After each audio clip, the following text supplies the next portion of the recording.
आप सुनने जा रहे हैं रस्किन बॉन्ड की लिखी कहानी द आइज हैव इट। मुझे ट्रेन के डब्बे में रोहाना तक अकेले सफर करने का मौका मिला। फिर एक लड़की डब्बे में आई। जिस जोड़े ने उसे अलविदा कहा था वे शायद उसके माता पिता थे। वे उसकी आरामदायक यात्रा को लेकर काफी चिंतित लग रहे थे और उस महिला ने लड़की को बहुत सारी हिदायतें दी। उसने कहा कि अपनी चीजें संभाल कर रखना, खिड़की से बाहर झांकने से बचना और अजनबियों से बात नहीं करनी है। उन्होंने उसे अलविदा कहा और ट्रेन स्टेशन से निकल पड़ी। उस समय मैं पूरी तरह से अंधा था। मेरी आंखें केवल रोशनी और अंधेरे के प्रति संवेदनशील थी, इसलिए मैं ये नहीं बता सकता था कि लड़की कैसी दिखती है। लेकिन मैंने उसकी चप्पल की आवाज से यह जान लिया कि उसने चप्पल पहन रखी थी, क्योंकि उसकी चप्पल उसकी एड़ी पर थप थप की आवाज कर रही थी। उसे देखने में मुझे कुछ समय लग सकता था, शायद मैं कभी जान ही ना पाता, लेकिन मुझे उसकी आवाज अच्छी लगी और उसकी चप्पल की आवाज भी। क्या तुम देहरा जा रही हो? मैंने पूछा। मैं शायद अंधेरे कोने में बैठा हुआ था, क्योंकि मेरी आवाज सुनकर वह चौंक गई। उसने हल्की सी चीख के साथ कहा, मुझे नहीं पता था कि यहाँ कोई और भी है। अक्सर ऐसा ही होता है। जिन लोगों की आंखें ठीक होती है वे सामने मौजूद चीजों को भी देख नहीं पाते। उनके पास देखने के लिए बहुत कुछ होता है, शायद इसीलिए। जबकि जो लोग देख नहीं सकते या फिर बहुत कम देख सकते हैं, उन्हें सिर्फ जरूरी चीजों पर ध्यान देना होता है जो उनकी बची हुई इंद्रियों पर प्रभाव डालती है। मैंने भी तुम्हें नहीं देखा, मैंने कहा, लेकिन मैंने तुम्हें अंदर आते सुना। मुझे यह सोचने की जरूरत थी कि क्या मैं उसे यह पता लगने से रोक पाऊंगा कि मैं अंधा हूं। अगर मैं अपनी सीट पर ही बैठा रहूं तो शायद यह ज्यादा मुश्किल नहीं होगा, लड़की ने कहा। मैं सहारनपुर उतरने वाली हूं। मेरी मौसी वहां मेरा इंतजार कर रही होंगी, तो मुझे ज्यादा घुलना मिलना नहीं चाहिए, मैंने जवाब दिया। मौसियां अक्सर बहुत सख्त होती हैं। तुम कहाँ जा रहे हो? उसने पूछा। मैं देहरा जा रहा हूं और फिर मसूरी। ओह, तुम कितने भाग्यशाली हो। काश मैं भी मसूरी जा रही होती। मुझे पहाड़ बहुत पसंद है, खासकर अक्टूबर में। हाँ, यह सबसे अच्छा समय है, मैंने अपनी यादों से कहा। पहाड़ जंगली डहेलियों के फूलों से ढके हुए हैं। सूरज की गर्मी प्यारी लगती है और रात को तुम लकड़ी की आग के सामने बैठ सकते हो और थोड़ी सी ब्रांडी भी पी सकते हो। ज्यादातर पर्यटक जा चुके होते हैं और सड़कें शांत और लगभग वीरान होती हैं। हाँ, अक्टूबर सबसे अच्छा समय होता है। वह चुप हो गई। मुझे लगा कि क्या मेरी बातें उसे छू गई या फिर उसने मुझे एक रोमांटिक मूर्ख समझा। फिर मैंने गलती कर दी। बाहर का नजारा कैसा है?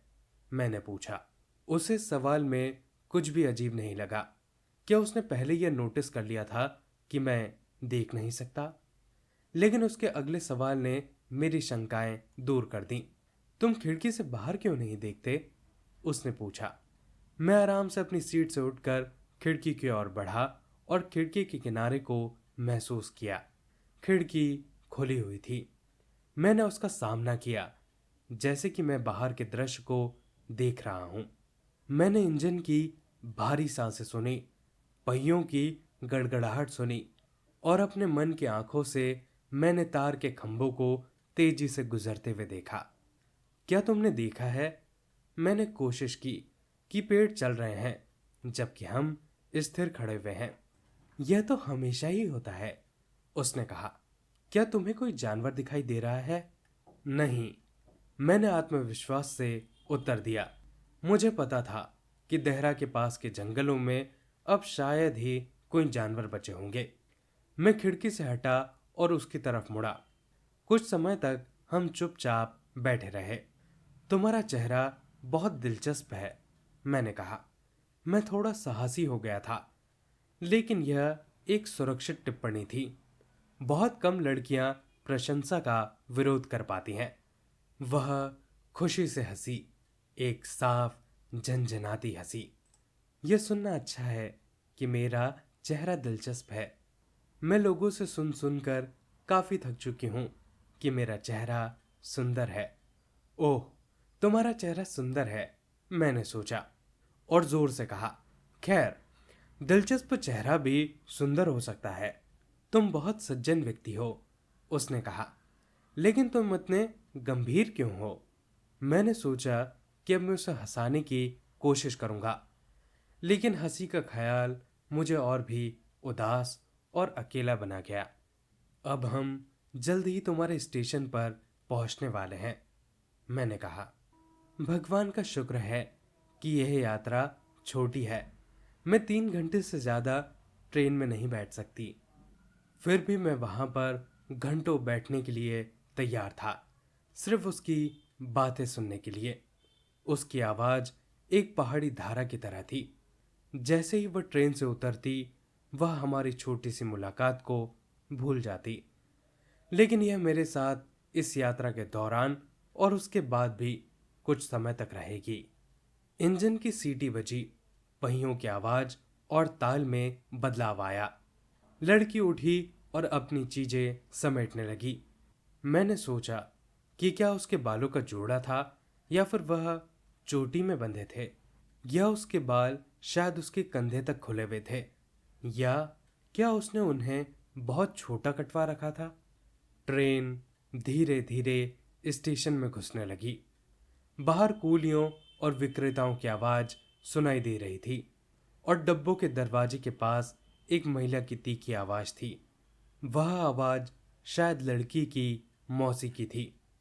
अलविदा, लड़की ने कहा। वह मेरे बहुत करीब खड़ी थी, इतनी करीब कि उसके बालों की खुशबू मोहक थी। मैं अपना हाथ उठाकर उसके बालों को छूना चाहता था, लेकिन वह हट गई। केवल उसकी खुशबू वहां रह गई जहां पर वह खड़ी हुई थी।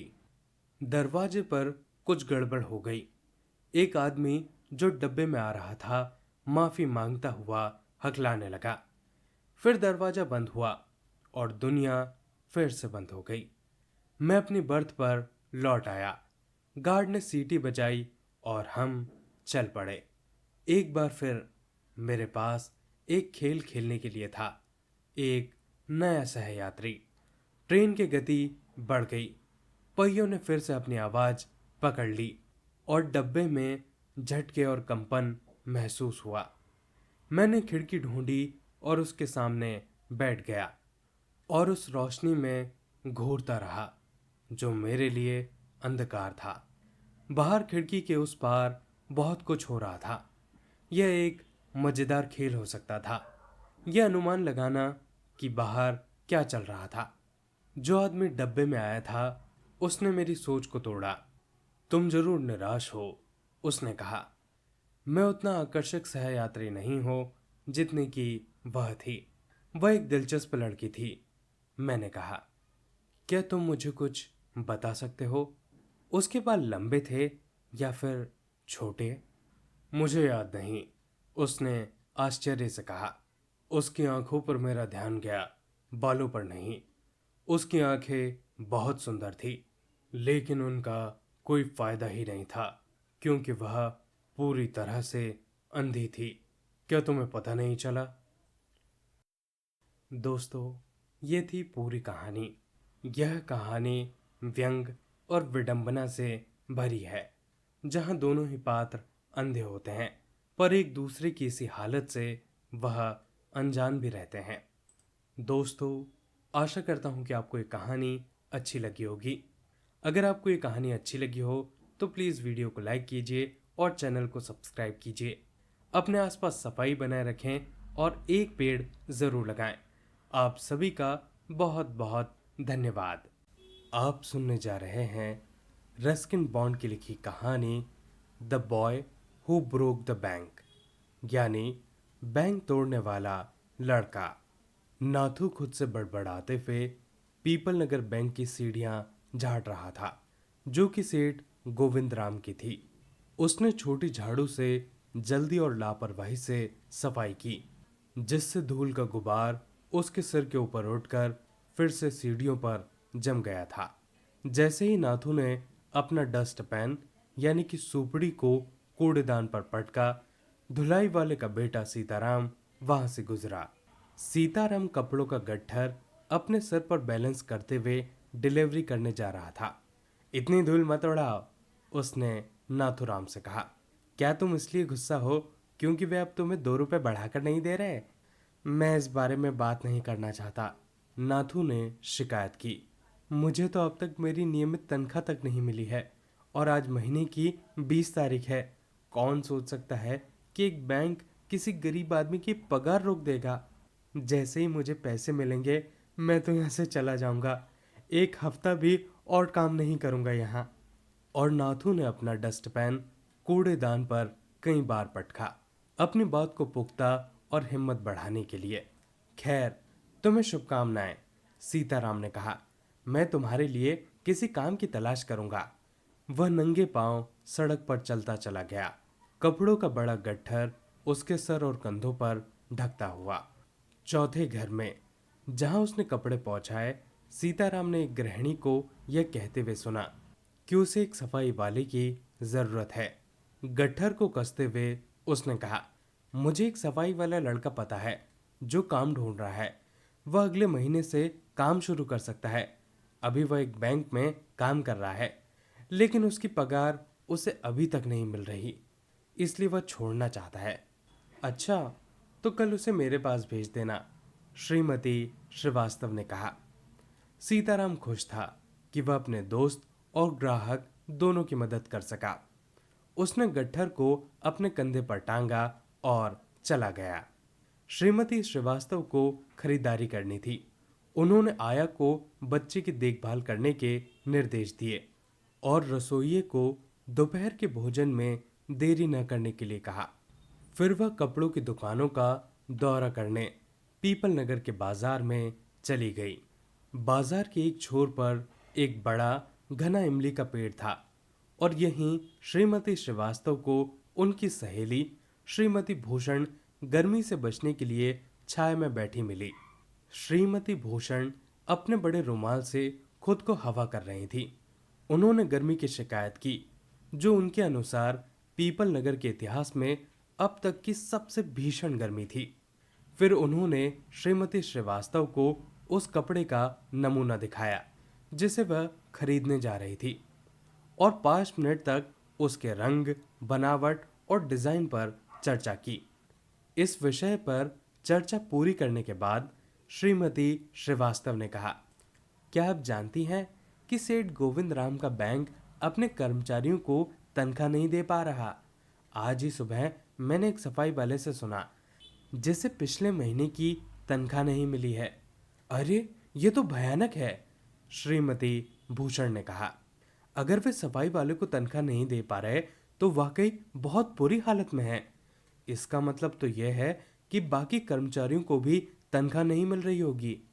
उसने श्रीमती श्रीवास्तव को इमली के पेड़ पर छोड़ दिया और अपनी पति की खोज में चल पड़ी, जो कि कमल किशोर की फोटोग्राफी की दुकान के सामने बैठे थे और दुकानदार से बात कर रहे थे। तो तुम यहाँ हो, श्रीमती भूषण ने चिल्लाते हुए कहा। मैं तुम्हें लगभग 1 घंटे से ढूंढ रही थी। तुम कहाँ गायब हो गए? कहीं नहीं, कहीं नहीं, श्री भूषण ने उत्तर दिया। अगर तुम एक दुकान पर खड़ी रहती तो मैं तुम्हें ढूंढ सकता था, लेकिन तुम एक दुकान से दूसरी दुकान की ओर जाती हो, जैसे फूलों के बाग में एक भौरा। शिकायत करना मत शुरू करो, सहन करने के लिए गर्मी ही काफी है। मुझे नहीं पता कि पीपल नगर में क्या क्या हो रहा है, यहाँ तक कि बैंक भी दिवालिया होने वाली है। क्या? कमल किशोर ने अचानक बैठते हुए कहा। कौन सा बैंक? पीपल नगर बैंक, और नहीं तो क्या। मैंने सुना है कि उन्होंने कर्मचारियों को वेतन देना बंद कर दिया है। मुझे मत बताना कि तुम्हारा वहां खाता है, मिस्टर किशोर। नहीं, लेकिन मेरे पड़ोसी का है, उन्होंने चिल्लाते हुए कहा। और उन्होंने पास के नाई की दुकान के मालिक दीपचंद को बुलाया। दीपचंद, क्या तुमने हाल की बात सुनी? पीपल नगर बैंक डूबने वाला है। तुम्हें जितनी जल्दी हो सके अपना पैसा निकाल लेना चाहिए। दीपचंद, जो कि एक वृद्ध व्यक्ति के बाल काट रहा था, इतना चौंका कि उसका हाथ कांप गया और उसने अपने ग्राहक के दाहिने कान को काट दिया। ग्राहक ने दर्द और संकट में चिल्लाया। दर्द कान कटने की वजह से, और संकट क्योंकि उसे अभी अभी जो भयानक खबर मिली थी। एक बुजुर्ग व्यक्ति ने एक टेलीफोन की ओर दौड़कर सेठ गोविंद राम का नंबर डायल किया। जब उसे ये पता चला कि सेठ कश्मीर में छुट्टियां मना रहा है, तो उसने इसे बैंक गिरने का प्रमाण मान लिया और तुरंत अपने पैसे निकालने के लिए दौड़ पड़ा। यह खबर बाजार में जंगल की आग की तरह फैल गई। सामान्य व्यापारी की दुकान पर ग्राहकों के बीच घूमने लगी और फिर यह विभिन्न विभिन्न दिशाओं में फैल गई। पान बेचने वाले, दर्जी, ठेले वाले, ज्वेलर्स और फुटपाथ पर बैठे भिखारी तक। पुराना भिखारी गणपत का एक पैर टेढ़ा था। वह वर्षों से फुटपाथ पर बैठकर भीख मांग रहा था और शाम को कोई उसे एक गाड़ी में ले जाता था। वह कभी चलने के लिए नहीं जाना जाता था, लेकिन अब जब उसे यह पता चला कि बैंक डूबने वाला है, तो गणपत ने सबको आश्चर्यचकित कर दिया। वह अचानक अपने पैरों पर कूद गया और वास्तव में बैंक की ओर तेजी से दौड़ पड़ा। जल्द ही सबको ये पता चल गया कि उसके पास 1,000 रुपए की बचत राशि थी। लोग सड़क के किनारे समूह में खड़े होकर स्थिति पर चर्चा कर रहे थे। पीपल नगर में कभी कभी ही संकट आता था, कभी बाढ़, भूकंप या सूखा नहीं होता था, और पीपल नगर बैंक के जल्दी डूब जाने की बात ने सबको बात करने, अटकलें लगाने और अराजकता में दौड़ लगाने के लिए मजबूर कर दिया था। कुछ लोग अपनी दूरदर्शिता का बखान करने लगे, खुद को इस बात पर बधाई देने लगे कि उन्होंने पहले ही अपना पैसा निकाल लिया है या कभी कोई पैसा डाला ही नहीं। अन्य लोग गिरावट के कारण पर अटकलें लगाने लगे। इसे सेठ गोविंद राम की अति व्यस्तता के कारण समझते हुए एक ने कहा कि सेठ राज्य से भाग गया है। दूसरे ने कहा, अरे वो तो देश छोड़ के भाग गया है। तीसरे ने कहा, वह पीपल नगर में छिपा हुआ है।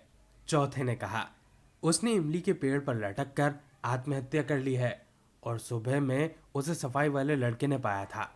दोपहर तक छोटे बैंक ने अपनी सभी तैयार नकदी खत्म कर दी और परेशान मैनेजर अब बड़ी दुविधा में था। इमरजेंसी फंड केवल 30 मील दूर किसी अन्य बैंक से प्राप्त किया जा सकता था और वह सुनिश्चित नहीं था कि वह भीड़ को कब तक इंतजार करने के लिए मना सकेगा। और कश्मीर में अपनी हाउस बोट पर सेठ गोविंद राम से संपर्क करने का कोई तरीका नहीं था। लोगों को काउंटर से वापस लौटा दिया गया और उन्हें अगले दिन वापस आने के लिए कहा गया। उन्हें यह बात पसंद नहीं आई और इस प्रकार वे बैंक के दरवाजे के बाहर इकट्ठा होकर चिल्लाते हुए, हमें हमारे पैसे दो या हम तोड़फोड़ करेंगे, और सेठ को लाओ, हम जानते हैं कि वह सुरक्षित लॉकर में छिपा हुआ है। ऐसे शरारती लोग जो बैंक में एक पैसा भी नहीं रखते थे, भीड़ में शामिल हो गए और माहौल को आक्रामक कर दिया। मैनेजर दरवाजे पर खड़ा होकर उन्हें शांत करने की कोशिश कर रहा था। उसने ये घोषित किया कि बैंक के पास बहुत सारा पैसा है, लेकिन इसे निकालने का कोई तत्काल तरीका नहीं है। उसने उन्हें घर जाने के लिए कहा और अगले दिन वापस आने का आग्रह किया। हमें यह अभी चाहिए, भीड़ में से एक ने चिल्लाते हुए कहा, अभी अभी अभी। और एक ईंट हवा में उछली और पीपल नगर बैंक की कांच की खिड़की को तोड़ते हुए गिर गई। नाथू अगली सुबह बैंक की सीढ़ियां झाड़ने आया। उसने सीढ़ियों पर बिखरे हुए कचरे, टूटे हुए कांच और पत्थरों को देखा। भय और घृणा के संकेत में उसने अपने हाथ को उठाते हुए कहा, गुंडे, गधे की औलाद, जैसे कि देर से वेतन मिलना ही काफी नहीं था कि अब मेरा काम और भी बढ़ गया है। उसने अपने झाड़ू से सीढ़ियों को पीटते हुए कचरा बिखेर दिया। सुप्रभात नाथू। धोबी के लड़के ने अपनी साइकिल से उतरते हुए कहा, क्या तुम अगले महीने के पहले से ही एक नई नौकरी के लिए तैयार हो? मुझे लगता है कि तुम्हें नौकरी करनी पड़ेगी, अब जब ये बैंक बंद होने ही वाला है। किस तरह? नाथू ने कहा, क्या तुमने नहीं सुना? खैर, तुम यहाँ रुकना बेहतर समझो, जब तक कि पीपल नगर की आधी जनसंख्या अपने पैसे निकालने के लिए नहीं आ जाती। और उसने खुशी खुशी लहराते हुए कहा कि उसका बैंक में कोई खाता ही नहीं था, और वह अपनी साइकिल पर तेजी से वहां से चला गया। नाथू वापस सीढ़ियों को झाड़ने की प्रक्रिया में लौटकर खुद से बड़बड़ाया। जब उसने अपना काम खत्म किया तो वह सबसे ऊंची सीढ़ी पर बैठ गया और मैनेजर के आने की प्रतीक्षा करने लगा। उसने अपनी पगार लेने के लिए दृढ़ निश्चय कर लिया था।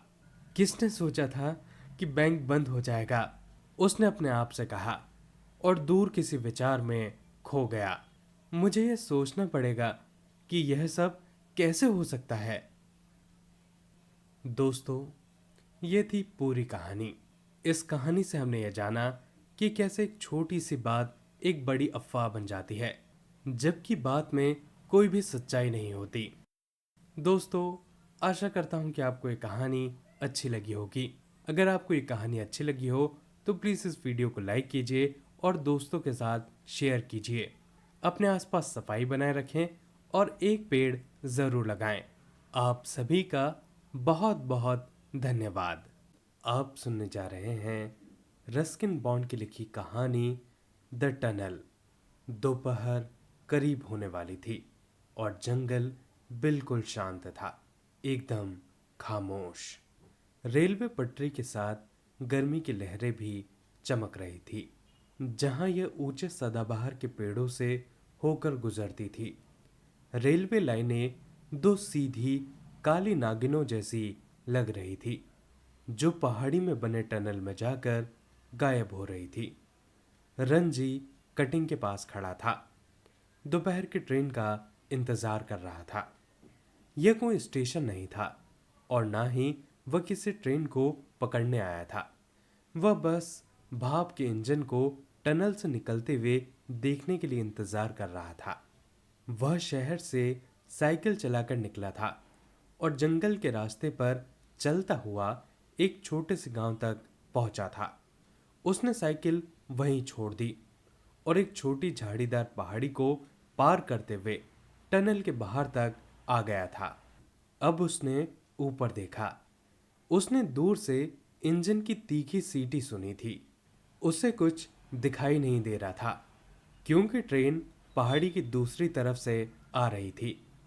लेकिन कुछ ही देर बाद टनल के अंदर से गरजती आवाजें सुनाई देने लगी और रंजी को यह पता चल गया कि ट्रेन आ रही है।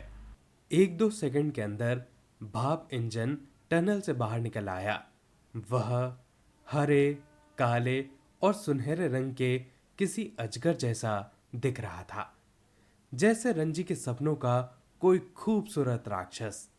चारों ओर चिंगारियां बिखेरते हुए उसने जंगल को ललकारते हुए अपनी गर्जना छोड़ी। स्वाभाविक रूप से रंजी ने दो तीन कदम पीछे हटा लिए। गर्म भाप की लहरें उसके चेहरे पर आकर पड़ी, यहां तक कि पेड़ भी उस शोर और गर्मी से कांपते से लग रहे थे। फिर ट्रेन गुजर गई, केवल धुएं की एक धारा छोड़ते हुए जो धीरे धीरे ऊंचे शीशम के पेड़ों के ऊपर तैरने लगी। जंगल फिर से शांत हो गया, कोई भी हिला डुला नहीं। रंजी ने धुएं को बहते हुए देखा और फिर टनल की ओर बढ़ने लगा। जैसे जैसे वह चलता गया अंधेरा गहराता गया। 20 गज तक जाने के बाद वहां गुप्त अंधेरा हो गया।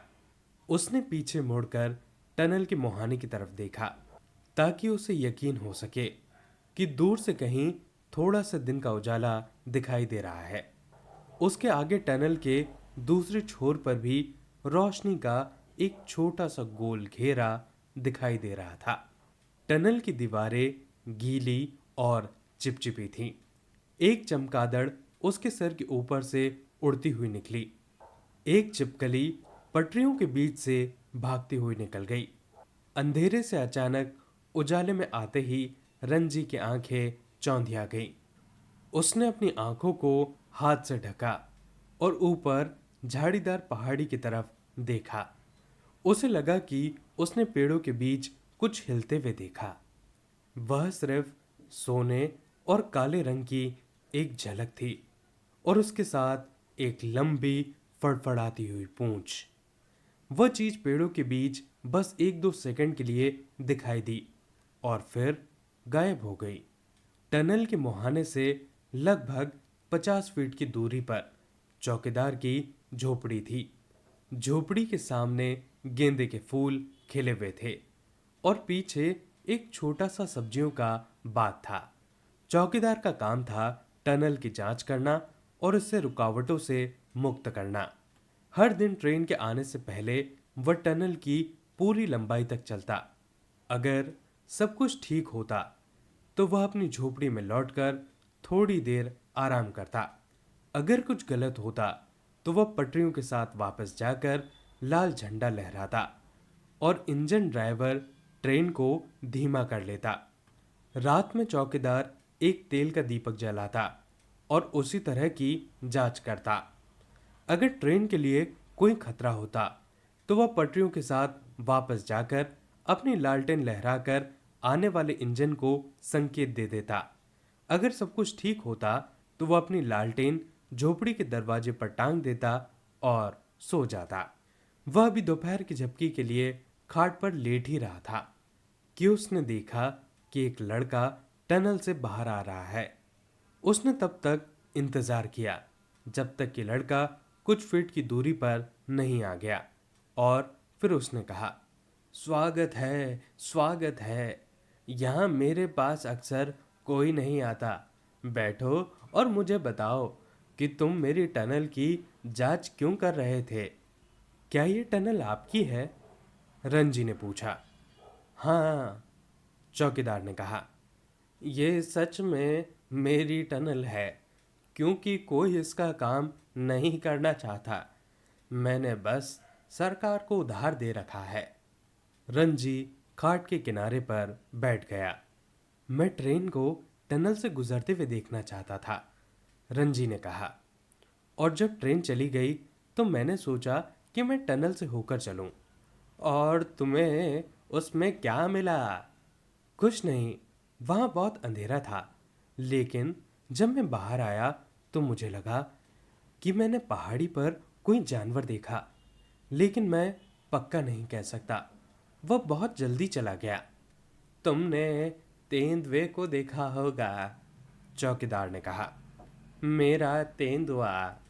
क्या तुम्हारा तेंदुआ भी है? हाँ, है। क्या तुमने इसे भी सरकार को दे दिया है? नहीं, मैंने नहीं दिया। क्या ये खतरनाक है? अगर उसे अकेला छोड़ दो तो नहीं। वह हर महीने कुछ दिनों के लिए इधर आता है क्योंकि इस जंगल में अब भी कुछ हिरण हैं जो उसका प्राकृतिक शिकार है। वह लोगों से दूर ही रहता है। क्या तुम बहुत समय से हो? रंजी ने पूछा। कई सालों से। मेरा नाम किशन सिंह है। मेरा नाम रंजी है। दिन में एक ट्रेन आती है और रात में एक। क्या तुमने कभी नाइट मेल को टनल से गुजरते देखा है? नहीं, वह किस समय आती है? अगर लेट नहीं हुई तो रात को 9 बजे के करीब। तुम चाहो तो तुम मेरे साथ बैठ सकते हो और जब ट्रेन निकल जाए तो मैं तुम्हें घर छोड़ दूंगा। मैं अपने माता पिता से पूछूंगा, रंजी ने कहा। क्या यह सुरक्षित होगा?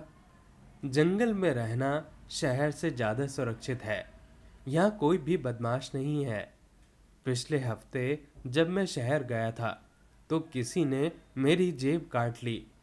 तेंदुए कभी भी जेब नहीं काटते। किशन सिंह खाट पर लेट गया और बोला, अब मैं थोड़ी सी झपकी लेने जा रहा हूँ मेरे दोस्त। दोपहर में बाहर घूमना फिरना बहुत गर्म होता है। हर कोई दोपहर में सो जाता है। रंजी ने शिकायत की। मेरे पिताजी भी जैसे ही दोपहर का खाना खा लेते हैं सो जाते हैं। जानवर भी दिन की गर्मी में आराम करते हैं। सिर्फ लड़कों की जात ही दिन में सो नहीं सकती या सोना नहीं चाहती। किशन सिंह ने मक्खियों से बचने के लिए अपने चेहरे पर एक बड़ा केले का पत्ता रख लिया और जल्दी ही हल्के खर्राटों की आवाज आने लगी। रंजी खड़ा हुआ और रेलवे की पटरियों को ऊपर नीचे देखने लगा। फिर वह वापस गांव की ओर चलने लगा। अगली शाम सांझ के समय जब चमगादड़ पेड़ों से चुपचाप बाहर निकल रहे थे, रंजी चौकीदार की झोपड़ी की ओर चल पड़ा। दिन बहुत गर्म था, लेकिन अब धरती ठंडी हो रही थी और पेड़ों के बीच से हल्की हवा चल रही थी। इस हवा में आम के फूलों की खुशबू थी जो बारिश के आने का संकेत दे रही थी। किशन सिंह रंजी का इंतजार कर रहा था। उसने अपने छोटे बगीचे में पानी दिया था और फूल ठंडे और ताजगी से भरे हुए लग रहे थे। एक केतली चूल्हे पर चढ़ी हुई थी। मैं चाय बना रहा हूँ, उसने कहा। ट्रेन का इंतजार करते हुए गर्म और मीठी चाय से बढ़िया और कुछ नहीं होता। उन्होंने चाय पीते हुए दर्जी पक्षी की तीखी आवाज और 7 बहनों की शोर शराबे वाली गपशप को सुना।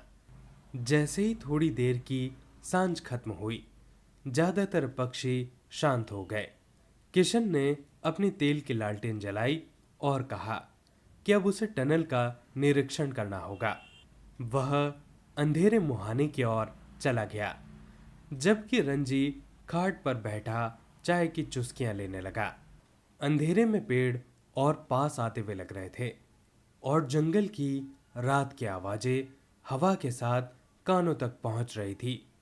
भौंकने वाली लोमड़ी की तीखी आवाज और हिरण की पुकार और एक रात भर रहने वाले पक्षी की अजीब सी टोक टोक, कुछ ऐसी ही आवाजें थी जिन्हें रंजी पहचान नहीं पाया। ये आवाजें पेड़ों से आ रही थी, चरमराहटे और फुसफुसाहटे, मानो पेड़ जीवित हो रहे हों, अंधेरों में अपनी शाखाओं को खींचकर और फैला रहे हों, थोड़ा सा हिल रहे हों और अपनी उंगलियां मोड़ रहे हों। किशन सिंह टनल के बाहर खड़ा लालटेन की बाती ठीक कर रहा था। वह जंगल की रात की आवाजों से परिचित था, इसलिए उसने उन पर ध्यान नहीं दिया। लेकिन कुछ और हल्की पैरों की आहट और सूखी पत्तियों की सरसराहट ने उसे कुछ सेकंड के लिए स्थिर कर दिया। उसने अंधेरे में ध्यान से देखा, फिर हल्की फुल्की धुन गुनगुनाते हुए वह वापस आ गया जहां रंजी उसका इंतजार कर रहा था। नाइट मेल ट्रेन आने में बस 10 मिनट बाकी थे। जैसे ही चौकीदार रंजी के बगल में खाट पर बैठा, उन्हें एक नई आवाज स्पष्ट रूप से सुनाई दी। एक लयबद्ध आरी की आवाज, मानो कोई किसी पेड़ की शाखा को काट रहा हो। यह क्या है? रंजी ने फुसफुसाकर पूछा। यह तेंदुआ है, किशन सिंह ने कहा। मुझे लगता है कि यह टनल में है। ट्रेन अब जल्द ही यहाँ होगी। हाँ मेरे दोस्त, अगर हमने तेंदुए को टनल से बाहर नहीं भगाया तो वह इंजन उसे कुचल देगा। लेकिन अगर हम उसे बाहर भगाने की कोशिश करेंगे तो क्या वह हम पर हमला नहीं करेगा? रंजी ने पूछा। अब वह भी चौकीदार की चिंता को महसूस करने लगा था। वह मुझे अच्छी तरह से जानता है। हम कई बार एक दूसरे को देख चुके हैं। मुझे नहीं लगता कि वह हम पर हमला करेगा। फिर भी मैं अपनी कुल्हाड़ी साथ ले जाऊंगा। तुम यहीं रुको रंजी। नहीं, मैं भी चलूंगा। यहाँ अकेले अंधेरे में बैठने से तो बेहतर यही है। ठीक है, लेकिन मेरे पास ही रहना और याद रखना, डरने की कोई बात नहीं है। किशन सिंह ने अपनी लालटेन उठाई और जोर जोर से चिल्लाते हुए टनल के अंदर चलने लगा ताकि जानवर को डराकर भगाया जा सके। रंजी उसके पीछे पीछे चल रहा था, लेकिन वह खुद चिल्ला नहीं पाया क्योंकि उसका गला एकदम सूख गया था। वे टनल में 20 कदम ही चले होंगे कि लालटेन की रोशनी तेंदुए पर पड़ी। वह पटरियों के बीच झुका हुआ था, उनसे केवल 15 फीट की दूरी पर। उसने अपने दांत दिखाए और गुर्राने लगा। अपने पेट के बल नीचे झुक गया और उसकी पूंछ फड़कने लगी। रंजी को यह पूरा यकीन हो गया था कि वह उन पर झपट्टा मारेगा। किशन सिंह और रंजी दोनों ने एक साथ जोर से चिल्लाया। उनकी आवाजें टनल में गूंज उठी। तेंदुआ यह समझने में असमर्थ था कि उसके सामने कितने डरावने इंसान हैं। तेजी से वह मुड़ा और अंधेरे में गायब हो गया। तेंदुए की जाने की पुष्टि करने के लिए रंजी और चौकीदार ने टनल की पूरी लंबाई तक चलकर जांच की। जब वे वापस मुहाने पर पहुंचे तो पटरियां हल्की हल्की गूंजने लगी। उन्हें पता था कि ट्रेन आ रही है। रंजी ने अपना हाथ पटरियों में से एक पर रखा और उसके कंपन को महसूस किया। उसने ट्रेन की दूर से आती गरजती आवाज सुनी और फिर इंजन मोड़ से निकलकर उसके सामने आ गया, सीटी मारते हुए, अंधेरे में चिंगारियां बिखेरते हुए, जैसे जंगल को चुनौती दे रहा हो। और कटिंग की ऊंची दीवारों से गूंजता हुआ गर्जना करता टनल में प्रवेश कर गया। वह रंजी के पास से इस तरह गरजता हुआ गुजरा कि उसके सपनों का कोई खूबसूरत अजगर हो। और जब ट्रेन गुजर गई तो जंगल फिर से जीवित और सांस लेता हुआ प्रतीत होने लगा। केवल पटरियां ही ट्रेन के गुजरने से अब भी थरथरा रही थी। एक हफ्ते बाद अब रंजी उसके पिता के साथ उसी ट्रेन में सफर कर रहा था। तब फिर से वही पटरियां कांप उठी। रंजी के पिता अपनी नोटबुक में हिसाब किताब लिख रहे थे। कितना उबाऊ काम है, रंजी ने सोचा, क्योंकि वह एक खुली खिड़की के पास बैठा बाहर अंधेरे को निहार रहा था। उसके पिता दिल्ली व्यापार के सिलसिले में जा रहे थे और उन्होंने रंजी को भी साथ ले लिया था। अब तुम्हें भी बिजनेस के बारे में सीखना चाहिए, उन्होंने कहा था, जिससे रंजी निराश हो गया था। नाइट मेल ट्रेन सैकड़ों यात्रियों को लेकर जंगल के बीच से गुजर रही थी। डिब्बों के पहिए पटरियों पर एक लयबद्ध धुन बजा रहे थे।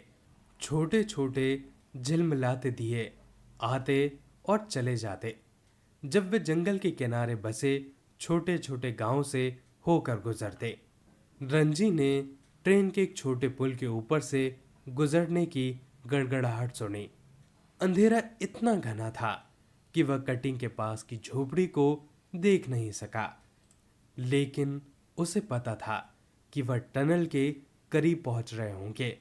उसने रात के अंधेरे में देखने के लिए अपनी आंखों पर जोर दिया और तभी जैसे ही इंजन ने एक तीखी सीटी दी, रंजी ने एक लालटेन देखी।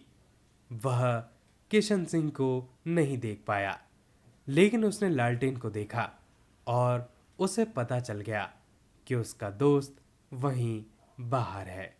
ट्रेन टनल के अंदर गई और फिर बाहर निकल आई।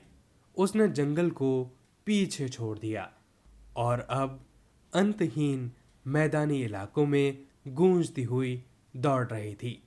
रंजी अंधेरे को ताकते हुए उस अकेली कटिंग के बारे में सोच रहा था और उस चौकीदार के बारे में जो यात्रियों के लिए हमेशा एक जुगनू की तरह रहेगा, भाप के इंजन और तेंदुए के लिए अंधेरे को रोशन करने वाला। दोस्तों, ये थी पूरी कहानी। आप सुन रहे थे रस्किन बॉन्ड की लिखी कहानी द टनल। आप सुनने जा रहे हैं रस्किन बॉन्ड की लिखी कहानी द थीफ, यानी एक चोर। जब मैं अरुण से मिला तब भी मैं एक चोर था, और भले ही मैं केवल 15 साल का था, लेकिन एक अनुभवी और काफी सफल चोर था। अरुण पहलवानों को देख रहा था, तभी मैंने उससे संपर्क किया। वह लगभग 20 साल का था, एक लंबा दुबला पतला लड़का जो मेरे इरादे के लिए काफी सरल और दयालु दिख रहा था। हाल के दिनों में मेरी किस्मत अच्छी नहीं रही थी, और मुझे लगा कि मैं इस युवक का विश्वास जीत सकता हूँ। वह कुश्ती में काफी मोहित लग रहा था। दो अच्छी तरह से तेल लगे हुए पहलवान मुलायम मिट्टी में फिसलते हुए, गुर्राते हुए, अपनी जांघों पर थप्पड़ मारते हुए लड़ रहे थे। जब मैंने अरुण से बातचीत शुरू की तो उसे लगा ही नहीं कि मैं कोई अजनबी हूं। तुम खुद भी पहलवान जैसे दिखते हो, मैंने कहा। तुम भी, उसने जवाब दिया, जिसे मैं थोड़ी देर के लिए हकबकाया, क्योंकि उस समय मैं काफी दुबला पतला और कमजोर था, और शारीरिक रूप से ज्यादा प्रभावी नहीं दिखता था। हाँ, मैंने कहा, मैं कभी कभी कुश्ती करता हूं।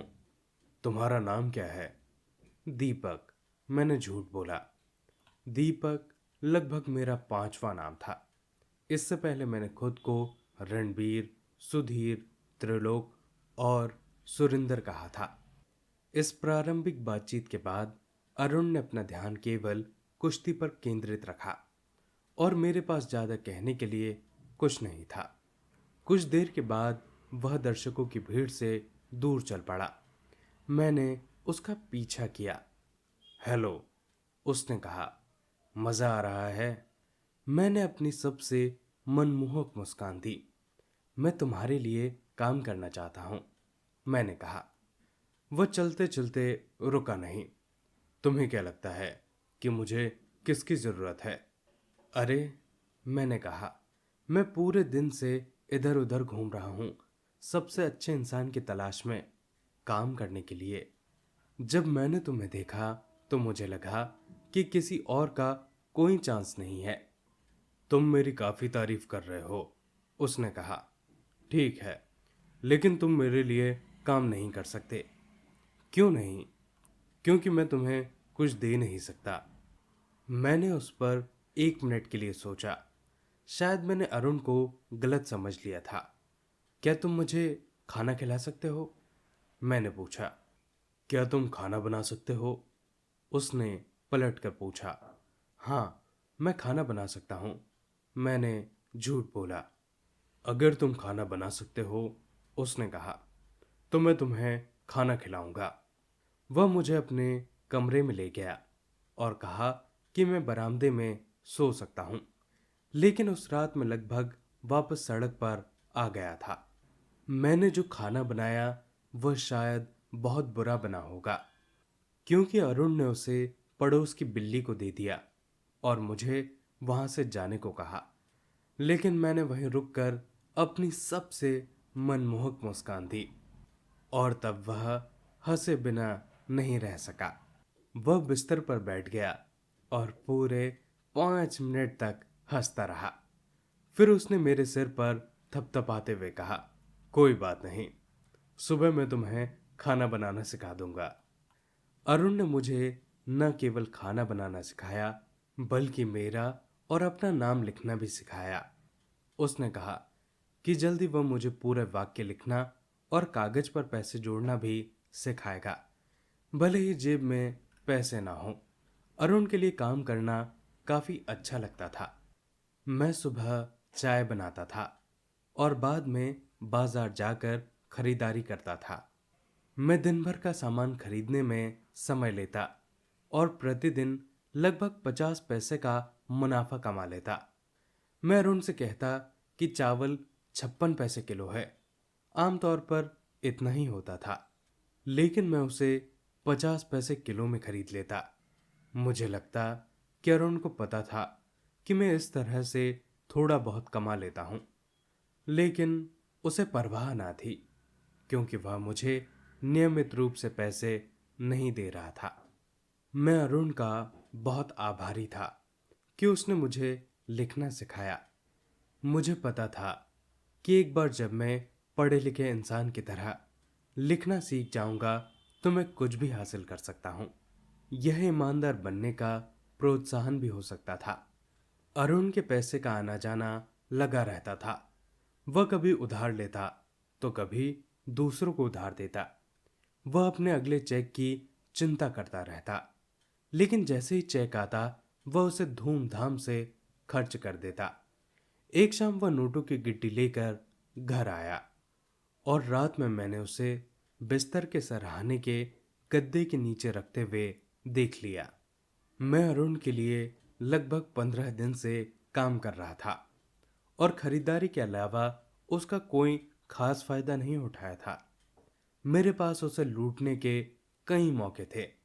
मेरे पास घर की चाबी थी, जिसका मतलब था कि अरुण के बाहर रहने पर मुझे कमरे तक पहुंच थी। वह अब तक का सबसे भरोसेमंद इंसान था जिसे मैंने कभी देखा था। शायद इसीलिए उसे लूटने का फैसला नहीं कर पा रहा था। किसी लालची आदमी को लूटना आसान है क्योंकि वह लूटे जाने के काबिल होता है, क्योंकि वह लूटने का खर्चा उठा सकता है। लेकिन किसी गरीब आदमी को लूटना मुश्किल होता है क्योंकि वह पैसों की चिंता करता है।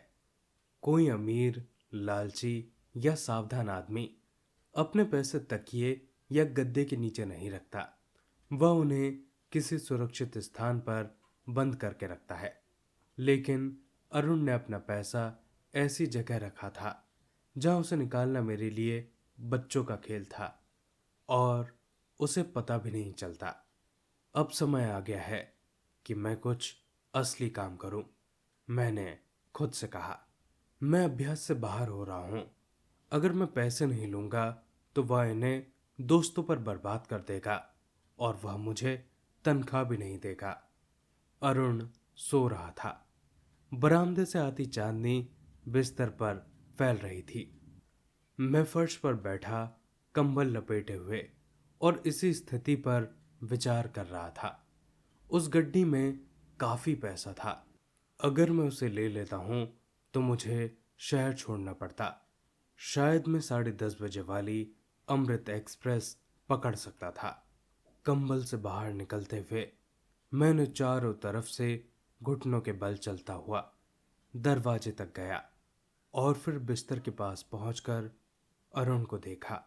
वह शांति से सो रहा था। उसकी सांसें हल्की और सहज थी। उसका चेहरा साफ और शिकन रहित था। मेरे चेहरे पर उससे ज्यादा निशान थे, हालांकि वे ज्यादातर चोटों के निशान थे। मेरे हाथ ने मानो अपनी मर्जी से काम करना शुरू कर दिया।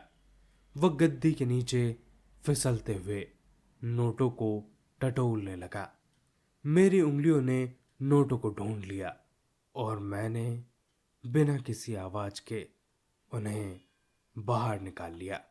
अरुण नींद में गहरी सांसें लेता हुआ मेरी तरफ करवट बदलकर सो गया।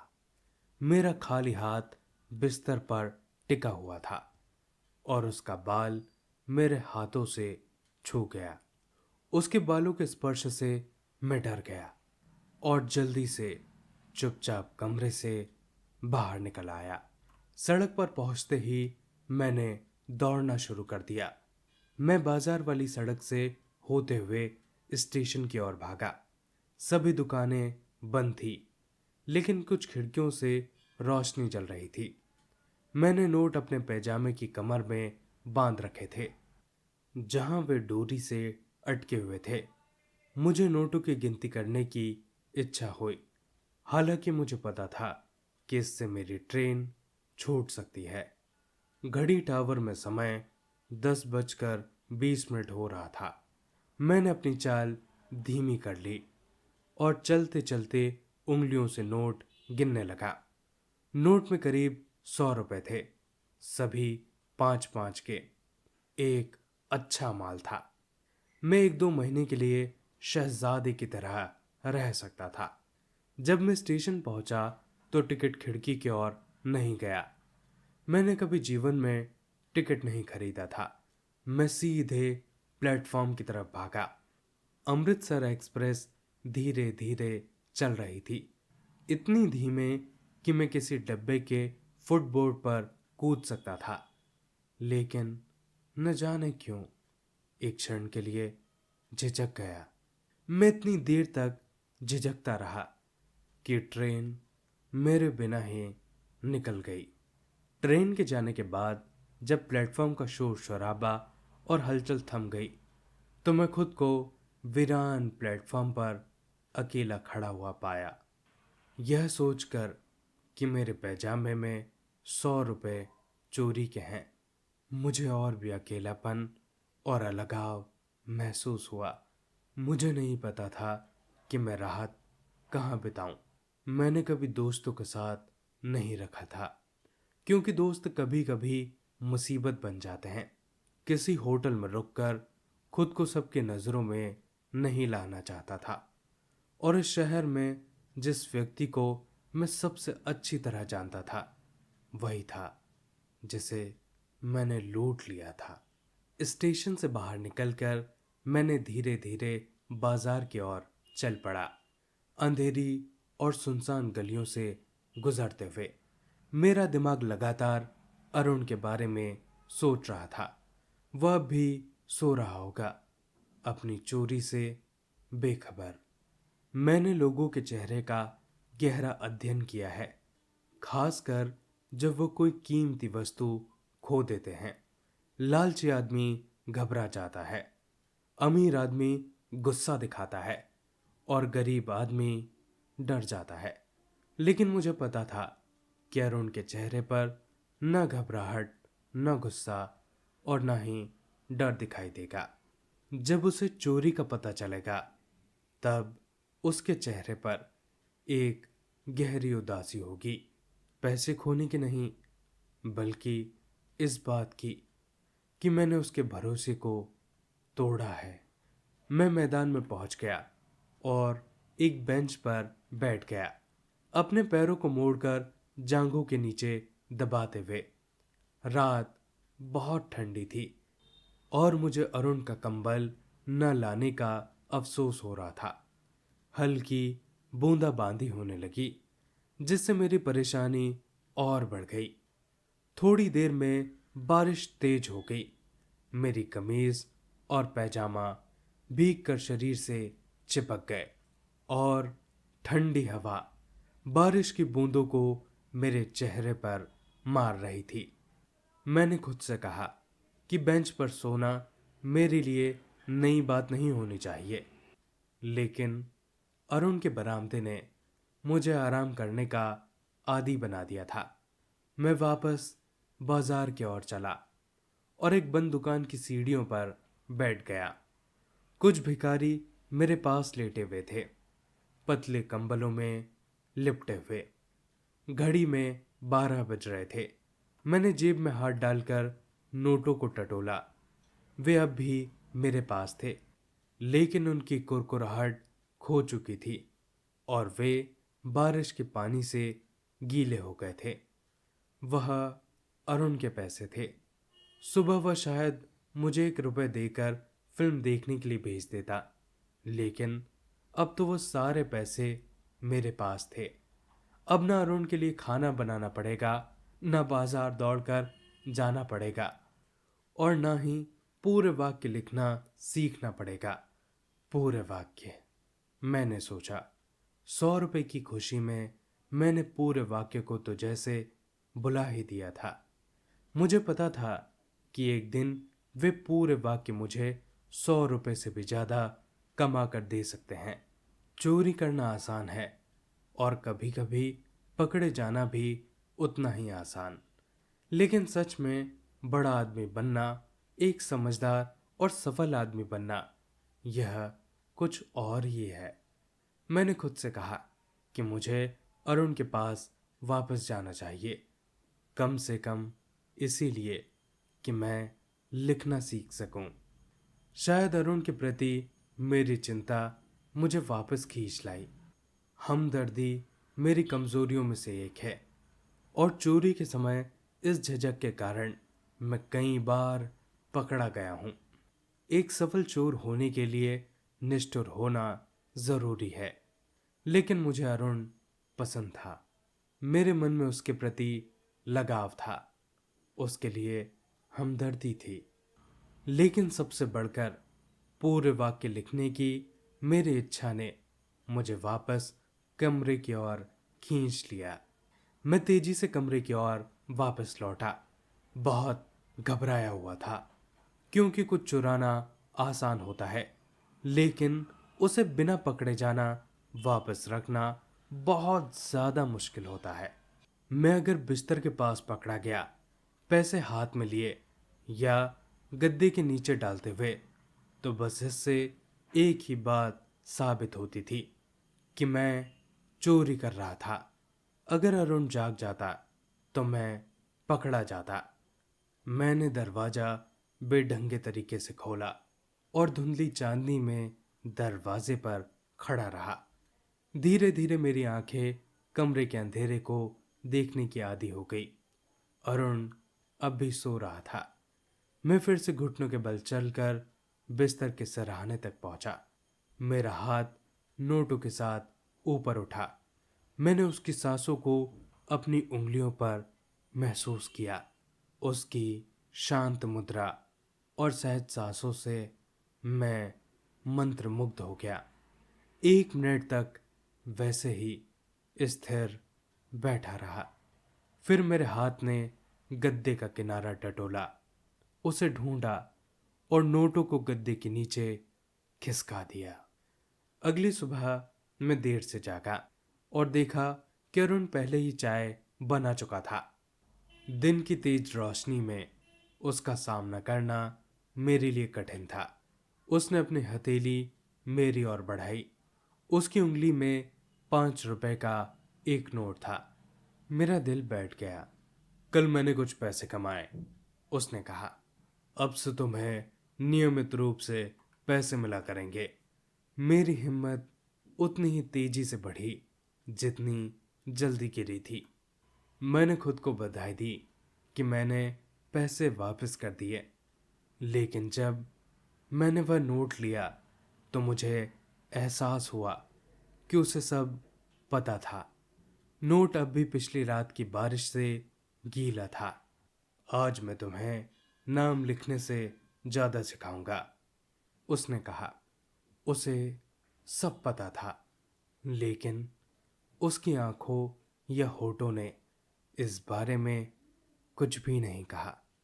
मैंने अरुण की तरफ अपनी सबसे मोहक अंदाज में मुस्कुराया और यह मुस्कान अपने आप आई, बिना मेरे जाने। दोस्तों, ये थी पूरी कहानी। आशा करता हूँ कि आपको ये कहानी अच्छी लगी होगी। अगर आपको ये वीडियो अच्छा लगा हो तो प्लीज़ इसे लाइक कीजिए और चैनल को सब्सक्राइब कीजिए। अपने आसपास सफाई बनाए रखें और एक पेड़ ज़रूर लगाएं। आप सभी का बहुत बहुत धन्यवाद। आप सुनने जा रहे हैं रस्किन बॉन्ड की लिखी कहानी द फाइट, एक लड़ाई। रणजी को राजपुर आए अभी 1 महीना भी नहीं हुआ था जब उसने जंगल में एक तालाब खोज निकाला। गर्मी अपने चरम पर थी। उसका स्कूल अभी खुला नहीं था और उसने इस अर्ध पहाड़ी स्टेशन पर अब तक कोई भी दोस्त नहीं बनाया था। इसलिए वह अकेला ही घूमता फिरता, पहाड़ों और जंगलों में निकल जाता जो शहर के चारों ओर अनंत तक फैले हुए थे। उस समय साल का मौसम बहुत ही गर्म था और रणजी बनियान और हाफ पैंट में घूमता। उसके भूरे पैर उस सफेद चाक जैसी धूल से ढके होते थे जो जमीन से उड़कर उसके पैरों पर जम जाती थी। धरती सूखी हुई थी, घास भूरी हो चुकी थी, पेड़ भी थके हुए लग रहे थे, जैसे किसी ठंडी हवा या ताजा बारिश की फुहारों का इंतजार कर रहे हों। ऐसे ही एक दिन, एक बहुत ही गर्म और थका देने वाले दिन में रणजी ने जंगल में यह तालाब पाया। पानी हल्का पारदर्शी था और आप तालाब के तल में चिकने गोल पत्थर देख सकते थे। चट्टानों के एक समूह से एक छोटी धारा निकलकर तालाब में पानी भर रही थी। बरसात के मौसम में यह धारा एक उफनती जलधारा बन जाती जो पहाड़ों से नीचे गिरती, लेकिन गर्मियों में सिर्फ एक पतली धारा थी। फिर भी चट्टानों ने पानी को तालाब में रोक रखा था और यह मैदानी इलाकों के तालाब की तरह सूखता नहीं था। जब रणजी ने यह तालाब देखा तो उसने उसमें कूदने में एक क्षण की भी देरी नहीं की। उसने अक्सर तैराकी की थी, कभी अकेले और कभी दोस्तों के साथ। जब वह अपने माता पिता के साथ राजपुताना के रेगिस्तान के बीच एक प्यासे कस्बे में रहता था, वहां वह सिर्फ चिपचिपे कीचड़ भरे तालाबों को जानता था जहां भैंसें नहाती थी और महिलाएं कपड़े धोती थीं। उसने कभी भी इस तरह का तालाब नहीं देखा था, इतना साफ, ठंडा और आमंत्रित करता हुआ। उसने अपने सारे कपड़े उतार दिए, जैसे कि उसने मैदानी इलाकों में तैरने के समय किया था, और पानी में छलांग लगा दी। उसके अंग पतले, किसी भी चर्बी से मुक्त थे और उसका सांवला शरीर धूप में चमकते पानी से जगमगाने लगा।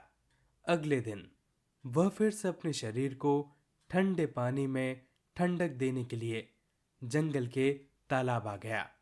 वह वहां लगभग 1 घंटे तक रहा, साफ पानी में अंदर बाहर फिसलता रहा या चौड़े पत्तों वाले साल के पेड़ों की छांव में चिकने पीले पत्थरों पर लेटा रहा। जब वह इसी तरह एक चट्टान पर नग्न होकर लेटा हुआ था, उसने देखा कि दूसरा लड़का थोड़ी दूर पर खड़ा उसे घूर रहा है और वह उसकी ओर कुछ शत्रुतापूर्ण भाव से देख रहा है। दूसरा लड़का रणजी से थोड़ा बड़ा था, लंबा ठोस शरीर वाला, चौड़ी नाक और मोटे लाल होठों के साथ। उसे अभी अभी रणजी पर ध्यान आया था और वह तालाब के किनारे खड़ा था, सिर्फ एक जोड़ी नहाने के शॉर्ट्स पहने हुए। रणजी से उसका मकसद पूछने का इंतजार कर रहा था। जब रणजी ने कुछ नहीं कहा तो उसने आवाज लगाई, तुम क्या कर रहे हो मिस्टर? रणजी, जो दोस्ताना बनने के लिए तैयार था, दूसरे लड़के की दुश्मनी भरी आवाज सुनकर चौंक गया। मैं तैर रहा हूं, उसने जवाब दिया। तुम भी क्यों नहीं आते? मैं हमेशा अकेला तैरता हूं, दूसरे ने कहा। यह तालाब मेरा है, मैंने तुम्हें यहां नहीं बुलाया। और तुम अपने कपड़े क्यों नहीं पहने हो? अगर मैं कपड़े नहीं पहनता तो इससे तुम्हारा क्या लेना देना? मुझे शर्मिंदा होने की कोई वजह नहीं है। तुम दुबले पतले आदमी, कपड़े पहन लो। मोटे मूर्ख, तुम अपने कपड़े उतारो। यह दूसरे लड़के के लिए बहुत ज्यादा था। वह रणजी के पास तेजी से आया, जो अभी भी उस चट्टान पर बैठा हुआ था, और उसने अपने मजबूत पैर रेत पर मजबूती से टिकाए, मानो इस बात से मामला हमेशा के लिए सुलझ जाएगा। उसने कहा, क्या तुम्हें नहीं पता कि मैं एक पंजाबी हूं? मैं तुम्हारे जैसे गांव के लोगों से जवाब नहीं लेता। तो तुम्हें गांव वालों से लड़ना पसंद है, रणजी ने कहा। खैर, मैं कोई गांव वाला नहीं हूं, मैं एक राजपूत हूं। मैं एक पंजाबी हूं, मैं राजपूत हूं। वे एक गतिरोध में पहुंच गए। एक ने कहा कि वह पंजाबी है और दूसरे ने खुद को राजपूत घोषित किया। अब और कुछ भी कहने के लिए नहीं बचा था। तुम समझ रहे हो कि मैं एक पंजाबी हूं, दूसरे ने कहा, शायद यह महसूस करते हुए कि यह जानकारी रणजी के दिमाग में अभी तक नहीं उतरी है। मैंने तुम्हें यह 3 बार कहते हुए सुना, रणजी ने जवाब दिया। तो फिर तुम भाग क्यों नहीं रहे हो? मैं तुम्हारे भागने का इंतजार कर रहा हूं। मुझे तुम्हें पीटना पड़ेगा, दूसरे ने हिंसक मुद्रा अपनाते हुए कहा और अपना हाथ रणजी के सामने दिखाया। मैं देखना चाहता हूं कि तुम ऐसा कैसे करते हो। रणजी ने कहा। तुम मुझे ऐसा करते हुए देखोगे, दूसरे लड़के ने कहा। रणजी इंतजार करता रहा। दूसरे लड़के ने एक अजीब सी फुफकारने की आवाज निकाली। वे लगभग 1 मिनट तक एक दूसरे की आंखों में आंखें डालकर घूरते रहे। फिर पंजाबी लड़के ने रणजी के गाल पर पूरी ताकत से थप्पड़ मारा। रणजी लड़खड़ा गया और उसे चक्कर सा महसूस हुआ। उसके गाल पर मोटे लाल उंगलियों के निशान उभर आए। देख लिया, उसके हमलावर ने चिल्लाकर कहा। अब तुम भागोगे? जवाब में रणजी ने अपना मुंह ऊपर उठाया और अपनी सख्त हड्डियों भरी मुट्ठी से दूसरे के चेहरे पर जोर से मारी। और फिर वे एक दूसरे की गर्दन पकड़ने लगे। चट्टान पर झूलते हुए, रेत पर गिरते हुए, लौटते हुए उनके पैर और हाथ आपस में जकड़े हुए थे, एक निरंतर और हिंसक संघर्ष में उलझते हुए, हाफते, गालियां देते, खरोचते और थप्पड़ मारते हुए वे तालाब के उथले पानी तक पहुंच गए। पानी में अभी भी उनकी लड़ाई जारी रही।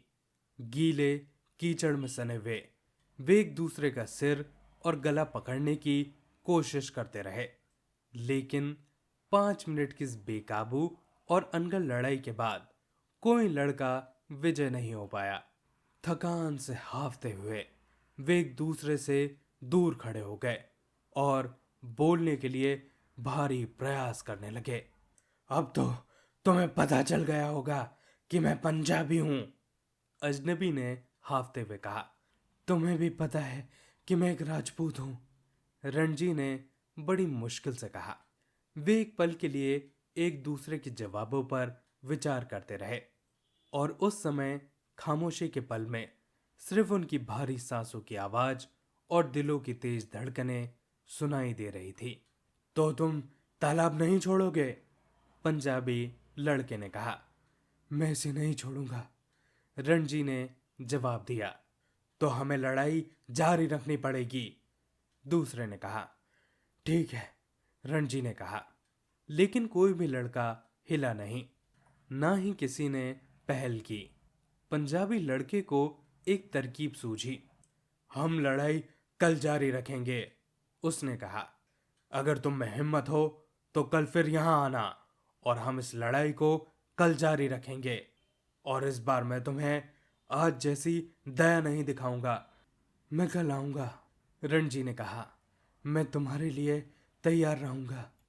फिर वे एक दूसरे से मुड़े और अपने अपने पत्थरों की ओर जाकर अपने कपड़े पहने और अलग अलग रास्तों से जंगल से बाहर चले गए। जब रणजी घर पहुंचा तो उसे अपने चेहरे, पैर और हाथों पर दिखाई देने वाले कट और चोटों के निशानों का कारण बताना मुश्किल हो गया।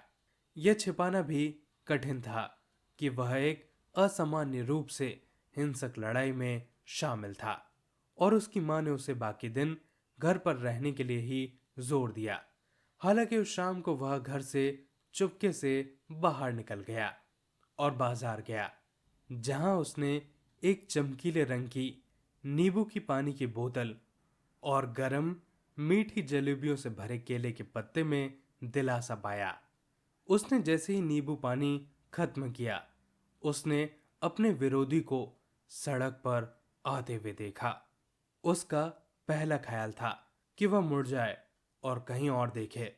दूसरा यह कि वह नींबू की पानी की बोतल दुश्मन पर फेंक दे, लेकिन उसने इनमें से किसी पर भी काम नहीं किया। इसके बजाय वह अपनी जगह पर खड़ा रहा और अपने गुजरते हुए विरोधी की ओर गुस्से से घूरने लगा। और पंजाबी लड़के ने भी कुछ नहीं कहा, बल्कि उतनी ही तीव्रता से उसने भी घूर कर जवाब दिया। अगला दिन पिछले दिन की ही तरह गर्म था। रणजी खुद को कमजोर और सुस्त महसूस कर रहा था और लड़ाई के लिए बिल्कुल भी उत्सुक नहीं था। पिछले दिन की लड़ाई के बाद उसका शरीर अकड़ गया था और दर्द कर रहा था, लेकिन वह चुनौती को ठुकरा नहीं सकता था। तालाब पर ना जाना हार मानने का संकेत होता, जैसा कि वह उस समय महसूस कर रहा था। उसे पता था कि एक और लड़ाई में उसे हरा दिया जाएगा, लेकिन वह अपनी हार को स्वीकार नहीं कर सकता था। उसे अपने दुश्मन को आखिरी दम तक चुनौती देनी थी या उससे चतुराई से मात देनी थी। तभी वह उसका सम्मान हासिल कर सकता था। अगर उसने अब हार मान ली तो हमेशा के लिए वह पराजित हो जाएगा। लेकिन आज लड़ने और हारने का मतलब था कि उसे फिर से लड़ने और हारने का मौका मिलेगा। जब तक वह लड़ता रहेगा, उसे जंगल के तालाब पर अधिकार का हक रहेगा। उसे आधी उम्मीद थी कि पंजाबी लड़का चुनौती को भूल गया होगा, लेकिन यह उम्मीद टूट गई जब उसने अपने प्रतिद्वंदी को तालाब की दूसरी तरफ एक चट्टान पर कमर तक कपड़े उतारकर बैठे हुए देखा। पंजाबी लड़का अपने शरीर पर तेल मल रहा था और अपनी चौड़ी जांघों में रगड़ रहा था। उसने साल के पेड़ों के नीचे रणजी को देखा और तालाब के पानी को पार करने की उसे चुनौती दी।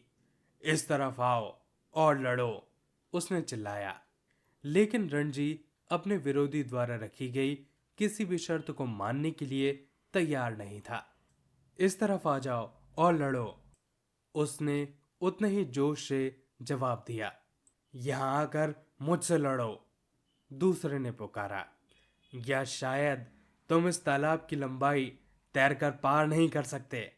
लेकिन रणजी तालाब की लंबाई को दर्जनों बार बिना थके तैर कर सकता था और यहां वह पंजाबी लड़के को अपनी श्रेष्ठता दिखाना चाहता था। तो अपनी बनियान और शॉर्ट्स उतारकर वह सीधा पानी में कूद गया। पानी को चीरते हुए ऐसे उभरा जैसे कोई चाकू पानी को काटता है, और पानी में मुश्किल से भी कोई छींटा उछला। पंजाबी लड़के का मुंह हैरत से खुला रह गया। तुम गोता लगा सकते हो? उसने आश्चर्य से कहा। यह आसान है, रणजी ने पानी में तैरते हुए कहा, आगे की चुनौती का इंतजार करते हुए। क्या तुम गोता नहीं लगा सकते? नहीं, दूसरे ने कहा। मैं सीधा कूदता हूं, लेकिन अगर तुम मुझे सिखाओगे कि कैसे करना है तो मैं भी गोता लगाऊंगा। यह आसान है, रणजी ने कहा। चट्टान पर खड़े हो जाओ, अपने हाथ फैलाओ और अपने सिर को अपने पैरों से आगे जाने दो। पंजाबी लड़का सीधा खड़ा हुआ, अपने हाथ फैलाए और खुद को पानी में फेंक दिया। वह सीधे पेट के बल पानी में गिरा, जिससे इतनी तेज आवाज हुई कि पेड़ों से पक्षी चिल्लाते हुए उड़ गए। रणजी हंसी में घुल गया। क्या तुम तालाब खाली करने की कोशिश कर रहे हो? उसने पूछा, जब पंजाबी लड़का पानी के ऊपर आकर एक छोटी वेल की तरह पानी उगलने लगा। क्या यह अच्छा नहीं था? लड़के ने गर्व से पूछा। बहुत अच्छा नहीं था, रणजी ने कहा। तुम्हें और अभ्यास करना चाहिए। देखो, मैं फिर से करूंगा। और खुद को चट्टान पर खींचते हुए उसने एक और परफेक्ट डाइव लगाई। दूसरा लड़का उसके ऊपर आने का इंतजार करता रहा, लेकिन रणजी ने पानी के नीचे तैरकर उसे फिर से चौंका दिया। तुमने ऐसा कैसे किया? आश्चर्यचकित लड़के ने पूछा। क्या तुम पानी के नीचे तैर नहीं सकते? रणजी ने पूछा। नहीं, लेकिन मैं कोशिश करूंगा। पंजाबी लड़के ने जोरदार कोशिश की कि वह तालाब की तली तक पहुंच सके, और उसे सचमुच यह लगा कि वह नीचे तक पहुंच गया है। हालांकि उसकी पीठ का हिस्सा बत्तख की तरह सतह के ऊपर ही रह गया। हालांकि रणजी ने उससे हतोत्साहित नहीं किया। यह बुरा नहीं था, उसने कहा, लेकिन तुम्हें अभ्यास की जरूरत है। क्या तुम मुझे सिखाओगे? उसके प्रतिद्वंदी ने पूछा। अगर तुम चाहो तो मैं तुम्हें सिखा दूंगा। तुम्हें मुझे सिखाना ही होगा। अगर तुमने मुझे नहीं सिखाया तो मैं तुम्हें फिर से पीटूंगा। क्या तुम हर दिन यहाँ आओगे और मुझे सिखाओगे? अगर तुम चाहो, रणजी ने कहा। वे दोनों पानी से बाहर निकलकर एक चिकनी ग्रे चट्टान पर साथ साथ बैठ गए। मेरा नाम सूरज है, पंजाबी लड़के ने कहा। तुम्हारा क्या नाम है? मेरा नाम रणजी है। मैं मजबूत हूं, है ना?